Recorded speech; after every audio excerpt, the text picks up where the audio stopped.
नमस्कार, मी पंजाब डक. आज आहे 18 जानेवारी 2026 आणि मी माझ्या शेतामध्ये. आणि काय झालं की शेतकऱ्याचे कर्नाटक नेपानी भागातल्या शेतकऱ्याचे फोन येले की आम्ही तंबाखू काढायची ना, आमच्या पाऊस येईल का.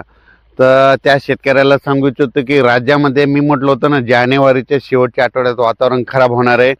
तर राज्यामध्ये 23 तारखेपासून राज्यामध्ये आभाळ येणार आहे, ढगाळ वातावरण राहणार आहे.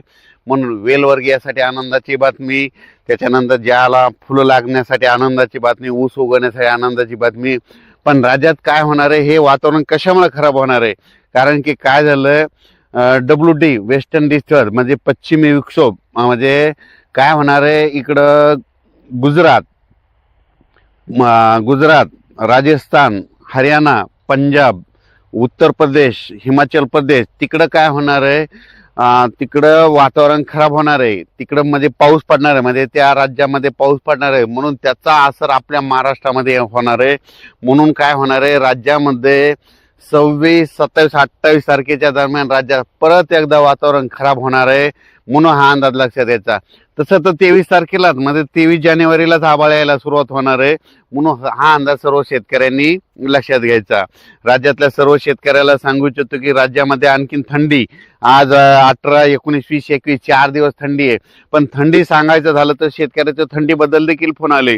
तर ही थंडी कितपर्यंत राहणार आहे, तर राज्यातल्या शेतकऱ्याला सांगू इच्छितो की 20 तारखेपासून उन्हाची तीव्रता वाढत जाणार आहे. दुपारनंतर थोडी अशी गरमी जाणवणार आहे, पण रात्रीच्याला मात्र थंडी कायम टिकून राहणार आहे. म्हणून हा अंदाज लक्षाचा. काय होणार आहे, रात्री 11 वाजता एक हवेचा झिलावा सुटल आणि 11च्या नंतर ते सकाळी 6 वाजेपर्यंत चांगली थंडी राहणार आहे. म्हणून हा अंदाज लक्षात यायचा.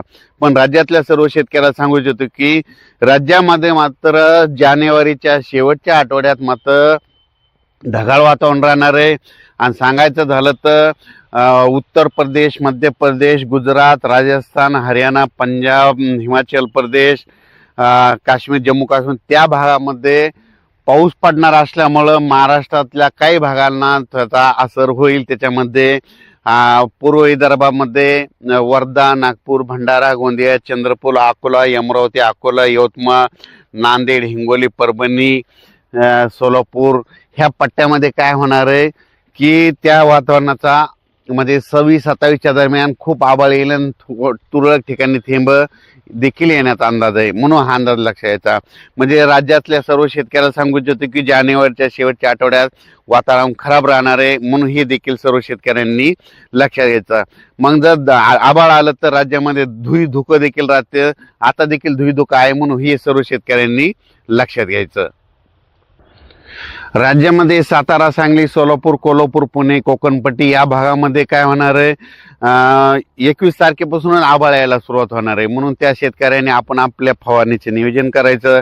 तसं महाराष्ट्रात काही भागात देखील काय होणार, जानेवारीच्या शेवटच्या आठवड्यात तुरळक भागात पाऊस देखील पडणार आहे. म्हणून हा अंदाज सर्व शेतकऱ्यांनी सतर्क म्हणून हा अंदाज देखील लक्षात घ्यायचा.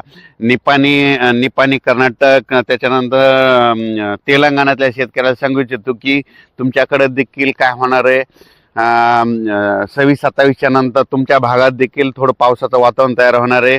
म्हणून तेलंगणातल्या शेतकऱ्यांनी ही देखील अंदाज लक्षात घ्यायचा.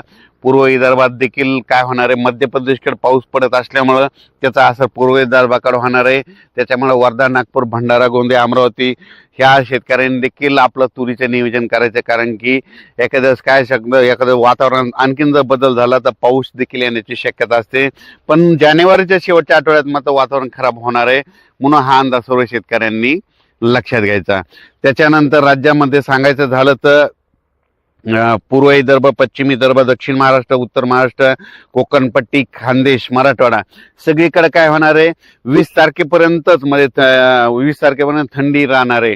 21 पासून राज्यामध्ये थोडं अंशतः ढगाळ वातावरण यायला सुरुवात होणार आहे. 21ला थोडं वाढणार आहे, 22ला आणखीन वाढेल, 23ला त्याच्यापेक्षा जास्त वाढेल, 24 पासून संपूर्ण महाराष्ट्रात वाढेल आणि 25-26ला मात्र संपूर्ण महाराष्ट्रात सूर्यदर्शन देखील दिसणार नाही. म्हणून हे देखील सर्व शेतकऱ्यांनी लक्षात द्यायचा.